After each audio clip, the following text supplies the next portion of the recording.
محترم ناظرین اور ناظرات، آج ہم جس سورہ سے متعلق کچھ باتیں آپ کے سامنے رکھیں گے، یہ بڑی ہی عظیم سورہ ہے اور اس کی مناسبت بھی بہت ہی عظیم ہے۔ یہ سورہ سورۃ الفتح کے نام سے جانی جاتی ہے، جو قرآن کریم میں سورتوں کی ترتیب کے اعتبار سے 48 نمبر پہ آتی ہے، اور قرآن کریم کی سورتوں کے نزول کے اعتبار سے 113 نمبر پہ آتی ہے۔ یہ سورہ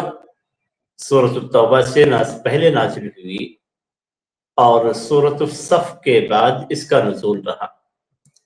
اس کے آیتوں کی تعداد صرف 29 آیات ہے، اور اس کے نزول کا سبب